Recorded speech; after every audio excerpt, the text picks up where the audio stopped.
Hello and welcome back to TW 2016 with the branding solution, and we are here on the Go Home show for Shockwave before Hell in a Cell on the next show. We start with our pre-show where we're going to just try and book the people not quite on the card, because if any show's bloated, it's Shockwave. And Andre Cool defeats Elias Sampson. Cedric Alexander defeats Cody Hall. I need some of these guys, just a bit more momentum going into the pay-per-view. The Club defeat Carino and Finley Jr. And I did want them on the main show before their match, but it didn't happen.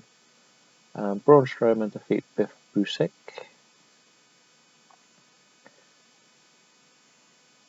And Kenny Omega defeated Daivari. They're all getting pretty abysmal, so I'm not too impressed. Mojo Rawley defeated Alexander Wolf. Fandango defeated Alames. Another terrible. That's probably the match. The next one will be the best match, I think. Austin Aries defeated Rhino. Yes, I wanted Aries to have a nice big win now that he's a face. Now that he's finally going to start taking on the Club. We head into the main show now. And with this, I decided not to write it out, because I'm just going to do the idea that everybody's going after everybody. So it starts with AJ Styles saying how he's going to go in, walk out champion after beating Max. Austin Aries teases the Money in the Bank once again, because that's what he's been doing ever since he's had it against AJ, who's always come after him. This brings out Kenny saying, "You cost me my cruiserweight chance. You ain't cashing in nothing once I finish with you at Hell in a Cell, because they're going to have a match." Which brings out once again CM Punk, who reminds everybody that he is still owed a title match. Obviously, CM Punk is number one contender, but he keeps getting interrupted before getting into the main picture. Which, as we do, we build out everyone. Cody Rhodes then turns up. He wants to remind Punk that he's got to beat him before that title match. And Randy Orton and Rusev, who have been constantly going after each other because they want that chance, also both come out and state their claim for a future title match. So it's a solid opening. There was a lot to write, so I just left it as that to explain it. But this could also lead up to whichever way around I decide to play Survivor Series with this show. So, yeah. And one of the final few qualifiers for the Cruiserweight Championship, Tyson Kidd defeats Kalisto. Not the biggest or best match, but we don't care. Damien Sandow cuts a promo on Shinsuke Nakamura about how he's going to continue his reign as United States Champion. The two have a match at Hell in a Cell. And to prove his point, he beat Fenix, which is a very, very good match. For early on in the show, 72. Fenix is going to probably get used a lot more once everything's settled down in the cruiserweights. I'm going to try and make them slightly more focused, shall we say.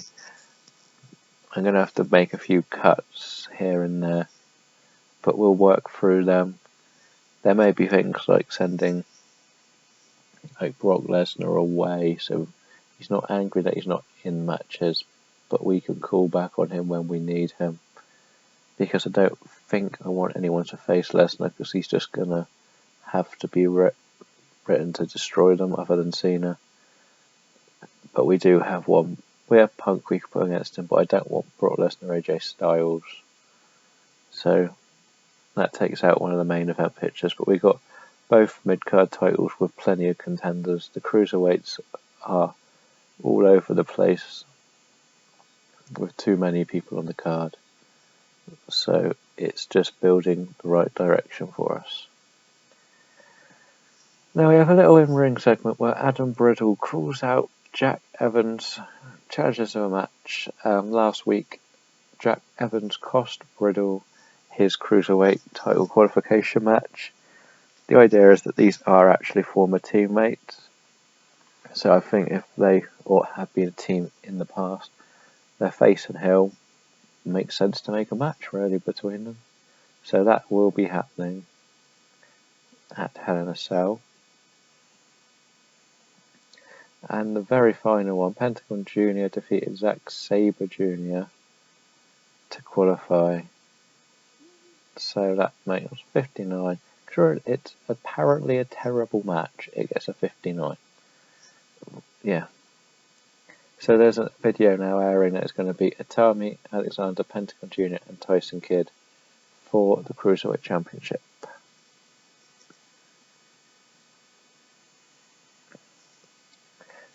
Bobby Roode defeated Mark Henry in another 72. So really good matches, really. Bobby Roode is furious. He says he wants a match. He wants that chance for the European Championship and will not leave until Apollo Crews decides to chase him off. The US title this one's for. So these two are the main other contenders for the US title. And Apollo Crews beats Bubba Ray Dudley when Adam Cole distracts Bubba Ray. 61, still solid enough match. 62 is a solid enough match, so I'm happy. We have the Bradley report. Yeah, we know he's a silly picture. John Cena's talking on the show how if he beats the Brock Lesnar for the second time in 2 months, he will officially be ended with Brock. However many times Brock gets in his face or in his business. But not being able to go for a world title until after SummerSlam stipulation, which he lost back in the SummerSlam match thanks to Brock Lesnar, he may look to go for another title, maybe the European. He's had the US. If he goes for the European, it's one of the few titles he's never held. But then someone else might try and use him to make a name for themselves. We'll just see what happens at Hell in a Cell. So it's quite a calm interview with Cena. He knows that being inside a Hell in a Cell with Brock Lesnar is not going to be fun. And a little backstage thing where Tyler Breeze and Zack Ryder bump into Mojo Rawley. Have a bit of tease at him. This was crowbarred into the show because I need to keep this storyline going. Tyler Breeze is looking to go into a title picture, but they've got to have one more blowout match before they finish their rivalry. And we had throw together a little 4-way tag team match with pretty much the 3 weak teams and the Briscoe brothers. The Briscoe brothers win. You know they would win. As you can see, they get 70s. The rest struggling to get 50s. I think that works. It keeps the Vaudevillains looking reasonably strong because they didn't get pinned. Golden Truth, they're just here to job now. I think that's fair to say. And afterwards, Dash and Dawson decide to cut a promo on the Primetime Players, who they will be facing for the Tag Team Championships at Hell in a Cell.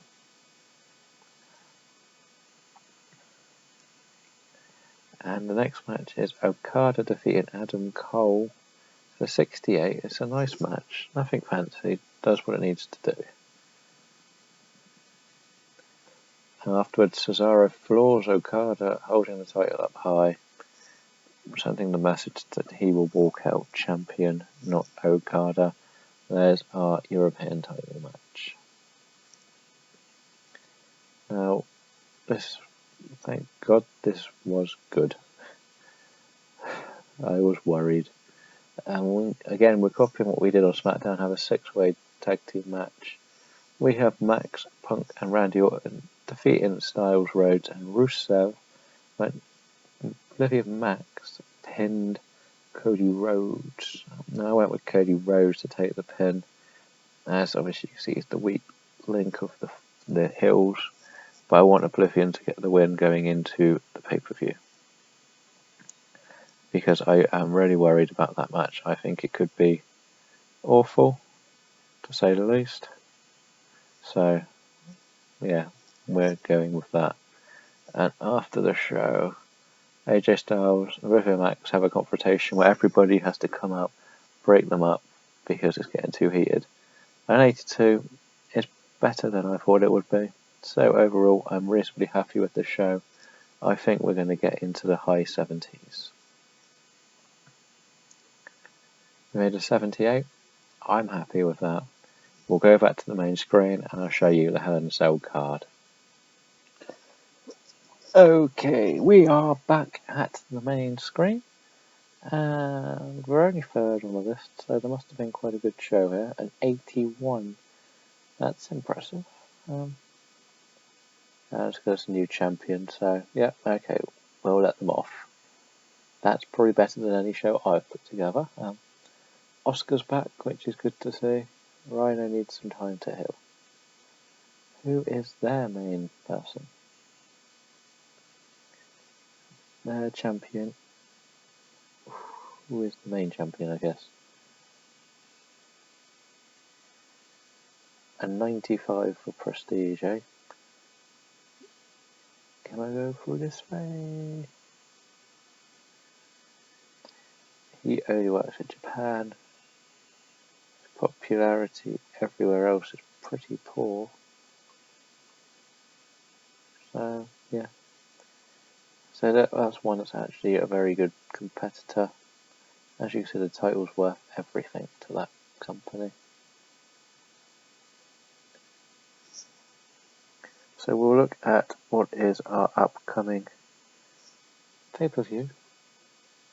Hell in a Cell, we're going to have Brittle vs Evans, Adam Cole vs Bubba Ray, Brock Lesnar, John Cena inside a Hell in a Cell, CM Punk vs Cody Rhodes, a 4-way ladder match for the Cruiserweight, the European Championship. This is a bit of a grudge, as is this. A last man standing between Orton and Rusev. A normal tag team match. A normal tag team match winner proves their importance to the club, shall we say. Title match and US title match. So it's 1, 2, 3, 4, 5, 6, 7, 8, 9, 10, 11, 12, 13. Maybe a slightly overstacked card for a 3-hour show. Some of them can go on to the pre-show, we will see. Or some could be turned into incidents, shall we call them that. Our storylines going into Shockwave or Hell in a Cell 67. We've got that back up to a 75, which is good. And Max is looking good in it. The tag titles is a meh. That's very, very bad, I feel. It's because it got forgotten for a week and it just hasn't really recovered. It will probably end anyway. That's good. Also reaching near its end. All it can be. That will be what it needs to be. This one, yeah, it's all good. I've got Tyler Breeze looking to get involved too. I'm happy again with that. The Cruiserweights, we can take a few more people out. Like Amiga. We'll leave them in there for now because we're not sure who's going for what title yet. And the Beast Unleashed is an 84, which is very, very good. Who is hot? It is Becky Lynch. Some magically made it to the top. Briscoe, Oblivion Max, and Kenny Omega. And I got Andre Cool off there. Stella Coleman must have put the wrong person down to win their tag match. So that's everything for this. We'll be heading into Hell in a Cell next week. So let me know who you think will win at Hell in a Cell. And hopefully it will happen. See you next time.